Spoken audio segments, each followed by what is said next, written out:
오늘은 선물 거래하는 방법을 자세히 알려드리도록 하겠습니다. 선물 거래란 무엇일까요? 간단하게 예시를 들어 설명해드리겠습니다. 수확 시점이 다가온 옥수수를 생산하는 농부 A와 옥수수를 구매해 유통하는 도매업자 B가 옥수수 거래를 진행하는데, A는 옥수수 값이 3개월 후 하락할 것으로 예상하고 B는 3개월 후 상승할 것으로 예상해 A와 B는 3개월 후에 옥수수를 5,000원에 팔고 구매하기로 했습니다. 여기서 A는 3개월 후에 가격 하락을 예상했기 때문에 숏 포지션이 되며, B는 3개월 후에 가격 상승을 예상했기 때문에 롱 포지션으로 보시면 됩니다. 3개월 후 옥수수 가격이 8,000원이 되었다면 B는 5,000원에 옥수수를 구매하기 때문에 3,000원 이익을 보게 되고, A는 3,000원 손해를 보게 됩니다. 하지만 반대로 옥수수 가격이 2,000원이 되었다면 A는 5,000원에 판매하기로 했기 때문에 3,000원 이익을 보게 되고, B는 3,000원을 손해보게 됩니다. 이런 식으로 선물 거래의 경우 미래에 해당 코인이 상승할지 하락할지 시세를 예측하는 것인데요. 특이한 점은 상승 하락 시에 둘 다 이익을 볼 수 있는 양방향 투자 구조를 가지고 있으며, 레버리지 기능으로 수익을 극대화할 수 있습니다. 하지만 현물 거래에 비해 단시간 내에 빠르게 자산이 손실되며 청산이라는 시스템이 있기 때문에 자산 관리를 해야 합니다. 또한 시장의 흐름을 파악하며 충분한 공부가 필요합니다. 그럼 이제 본격적으로 바이비트 선물 거래하는 방법을 알려드리도록 하겠습니다. 바이비트에 로그인해서 초기 화면 왼쪽 상단의 Derivatives에 커서 올려서 USDT 퍼페추얼을 눌러주세요. 현재 화면이 뜨게 되는데요. 선물 거래를 진행하려면 선물 지갑에 USDT를 보유하고 있어야 합니다. 오른쪽 아래에 보시면 Derivatives Account라는 항목이 보이실 텐데요. Equity라고 본인의 자본을 확인할 수 있으며 Available Balance는 실제로 사용할 수 있는 금액을 확인할 수 있습니다. 디포짓을 누르시면 창이 뜨게 되며 실시간으로 입금을 진행하실 수 있습니다. 다음으로 컨버트를 누르시면 입금한 코인을 현물 거래로 통해 USDT 교환하지 않아도 바로 코인 전환이 가능한 기능입니다. 트랜스퍼는 현물 지갑 등 다른 지갑에 있는 잔액들을 다른 지갑으로 이동할 수 있습니다. 다른 지갑에 USDT가 있다는 가정하에 트랜스퍼 기능을 이용하여 잔액 이동을 하도록 하겠습니다. 트랜스퍼를 누르면 창이 하나 뜨게 되는데요. 프롬을 잔액이 있는 지갑을 설정해 주시면 됩니다. 보통 현물 지갑으로 들어오기 때문에 프롬은 스팟으로 설정해 주세요. 투의 경우는 고정적으로 선물 지갑인 Derivatives로 설정되어 있기 때문에 따로 설정하지 않으셔도 됩니다. 바이비트의 경우 USDT로 거래가 가능하므로 USDT를 설정해 주시고 원하시는 만큼 금액을 입력해 주시면 되는데요. 만약 전부를 옮기고 싶으시다면 5를 눌러주시고 컨펌을 눌러주시면 현물 지갑에 있던 USDT가 선물 지갑으로 이동하게 됩니다. USDT까지 선물 지갑으로 이동 완료하셨다면 왼쪽 상단에 있는 목록 아이콘을 눌러 선물 거래를 진행할 코인을 선택해주세요. 예시를 들어 리플로 선택하겠습니다. 리플을 클릭해주시면 차트가 바뀐 것을 확인하실 수 있는데요. 이제 거래 설정을 해보도록 하겠습니다. 먼저 스탠더드 아래에 있는 아이솔레이터들을 눌러주세요. 그러면 창이 하나 뜨게 되는데요. 창이 떴는데 레버리지 롱과 숏으로 나누어져 있다면 다시 창을 닫고 스트래터지 옆에 있는 톱니바퀴 아이콘을 눌러주세요. 그럼 창이 뜨게 되는데요. 트레이즈에서 포지션 모드를 눌러 원웨이 모드로 설정해 주시고 컨펌을 누르시면 다시 창을 눌렀을 때 영상과 같이 뜨게 됩니다. 본론으로 들어가서 아이솔레이티드는 격리, 크로스는 교차이며 여기서 격리 교차 포지션을 정하시고 레버리지 배율을 설정해 주시면 됩니다. 먼저 격리의 경우 선물 지갑에 있는 자본금과 거래에 진입한 금액을 별도로 분리해 거래를 진행하며 거래에 진입한 금액만 사용하여 청산가가 정해지는 것이 특징입니다. 다음으로 교차는 거래에 진입한 금액과 지갑에 있는 자본금을 이용해 거래를 진행하며 자본금이 청산에 도달하면 그대로 청산되는 격리의 반면에 교차는 선물 지갑에 있는 자본금까지 끌어 사용하기 때문에 격리보단 늦게 청산당할 수 있지만 최악의 경우에는 선물 지갑에 있는 금액까지 사용해 청산당하실 수 있습니다. 이러한 이유들로 선물 거래가 처음이신 투자자분들은 처음 포지션 설정할 때 격리로 설정하여 선물 거래 진행하는 것을 추천드립니다.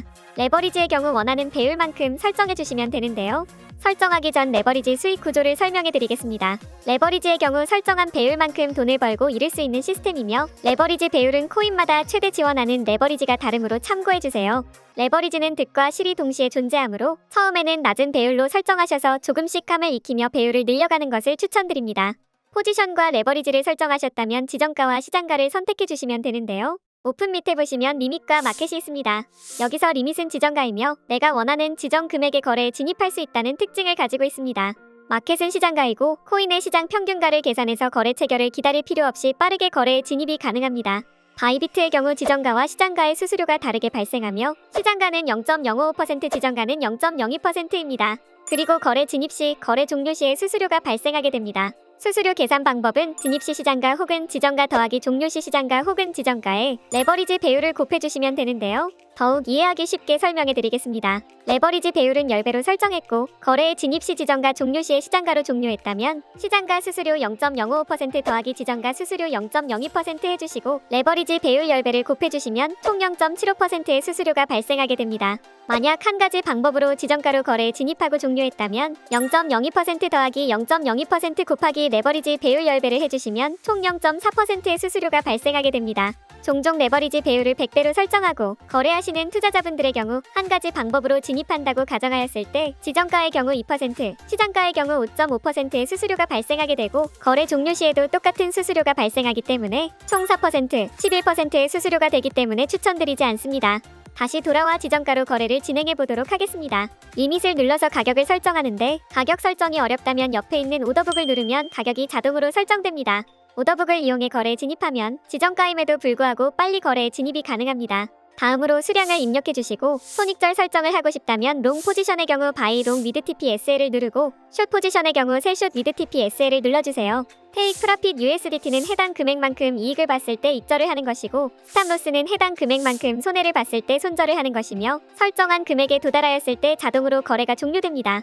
선물 거래를 하다 보면 분명 지정가로 거래했는데 시장가 주문으로 체결이 되는 경우가 발생하는데요. 이 경우에는 지정가 수수료가 아닌 시장가 수수료를 내야 하는 불상사가 발생하게 됩니다. 이를 방지하기 위해 지정가 주문으로만 실행하게 하는 기능이 바로 포스트 온리입니다. 포스트 온리의 기능은 지정가 주문일 시에만 사용이 가능하며 지정가로 넣었는데 시장가 주문을 하게 된다면 자동으로 주문이 취소됩니다. 포스트 온리 옆에 보시면 주문 옵션을 설정할 수 있는데요. 기본적으로 굿틸 캔설드로 설정되어 있습니다. 이 주문 옵션은 GTC로 주문이 완전히 실행될 때까지 거래가 체결을 기다리거나 직접 거래를 취소할 수 있습니다. 이미디엇 오어 캔설은 IOC로 GTC와 비슷한 옵션이지만 설정한 거래 금액의 거래가 진행되지 않을 경우나 일부분 거래만 체결이 되었을 때 미체결 거래들은 자동으로 취소되는 옵션입니다. 필요어 킬의 경우 FOK이며 전체 수량이 즉시 체결되지 않으면 주문이 자동으로 즉시 취소되는 옵션입니다. 알려드린 방법대로 따라해서 거래를 체결하셨다면 체결한 거래의 정보를 확인할 수 있는 방법을 알려드리겠습니다. 차트 아래에 보시면 스탠더드 옆에 포지션이 있는데요. 여기서 거래에 진입한 포지션을 확인하실 수 있습니다. 칸트랙트스에선 거래 체결한 코인과 함께 격리 교차 레버리지를 어떻게 설정했는지 나오며 QTY는 본래 코인의 수량에서 레버리지 배율만큼 곱한 값입니다. 밸류 또한 레버리지 배율만큼 곱한 값이라고 보시면 됩니다. 그리고 엔트리 프라이스는 진입가이며 마크 프라이스는 시장가입니다. 그리고 여기서 중요한 것은 LIQ 프라이스인데요. LIQ 프라이스는 해당 거래의 청산가이며 해당 금액에 도달하게 되면 청산이 됩니다. 포지션 마진은 투자 금액이며 투자 금액 옆에 있는 아이콘을 눌러주시면 금액을 추가적으로 넣거나 빼서 LIQ 프라이스를 바꾸실 수 있습니다. 어저스트 이니추얼 마진 기능은 아이솔레이티드의 경우에만 이용이 가능하며 포지션 마진에 직접적인 영향을 주지 않지만 담보를 추가하여 청산 가격을 낮춰줍니다.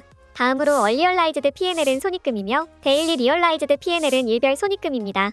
그리고 TPSL은 손익절 설정으로 애들을 누르면 창이 뜨게 되는데요. 원하시는 만큼 손익절 설정해주시면 됩니다. 마지막으로 클로즈드 바이는 포지션 종료인데요. 포지션을 종료하실 때 지정가와 시장가 중 원하시는 걸 선택해주세요. 지정가를 누르면 새로운 창이 뜨게 되며 수량 및 금액을 설정해주시고 컨펌을 누르면 해당 거래 금액이 되었을 때 거래가 종료됩니다. 시장가를 누르면 창이 뜨게 되며 수량만 설정해주시면 시장가로 거래가 종료됩니다. 오늘 영상이 도움이 되셨다면 구독과 좋아요 부탁드립니다.